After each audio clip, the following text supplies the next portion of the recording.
we are now being joined by Lieutenant Colonel Daniel L. Davis. He's a military expert and senior fellow for defense priorities. He's also the host of Daniel Davis Deep Dive on YouTube. Thank you so much for joining us on WION, Colonel Davis. Thanks for having me. Right, I want to first start by getting your insights on how precarious is the hostage situation right now, because Netanyahu, in his first televised address after killing the 3 hostages, has clearly said that Israel will dismantle Hamas and the war will continue. Yeah, he's very clear about the continued movement towards the culmination of the war. But just days prior to this tragedy, the Israeli government said that they're not even talking to Hamas. They actually withdrew their chief negotiator, said there would be no more hostage discussions, which was taking a lot of criticism from some of the family members of those hostages. And then immediately following this situation here, I think that pressure got really even higher. And then you saw the immediate return of the negotiations. And now then they're talking about it again. And I just can't imagine that Israel wouldn't have the highest priority of getting those hostages back, even above making tactical progress for the time being. Because the truth is, Hamas is not going anywhere. Israel can take the time. They don't need to rush this. They need to get those hostages back. I was just coming to that, Colonel Davis, on the mounting pressure on Netanyahu in Israel regarding an immediate hostage release deal.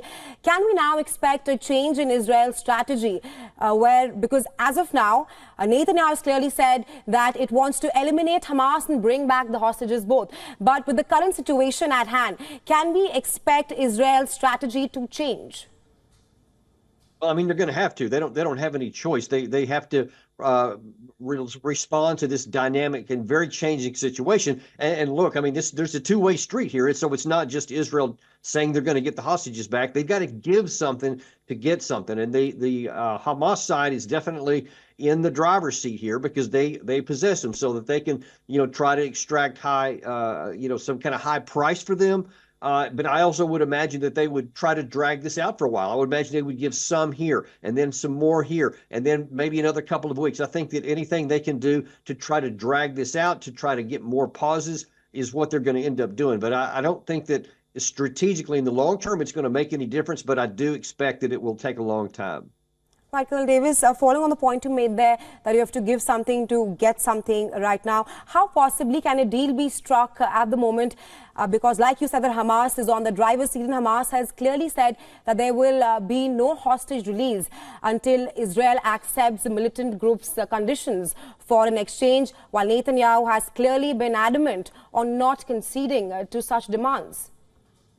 Well, I mean, I think that's just part of the negotiating process. I mean, they made similar claims before the first one, and you see that they ended up relenting on that. I think it's like so many negotiations, you come in with a high demand and a high ask so that you can, give away to get what you actually wanted. And what the Hamas side actually wants is they want some of their prisoners released, and then they also want to buy some time. So I think that it's in their motive.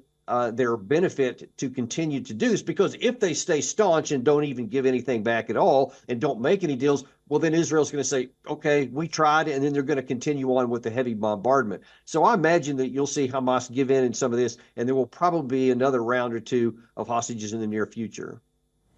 Right, Colonel Davis, the Mossad chief also met with the Qatari Prime Minister, and Netanyahu in his address also hinted at negotiations coming underway. Are you optimistic regarding a ceasefire in the future?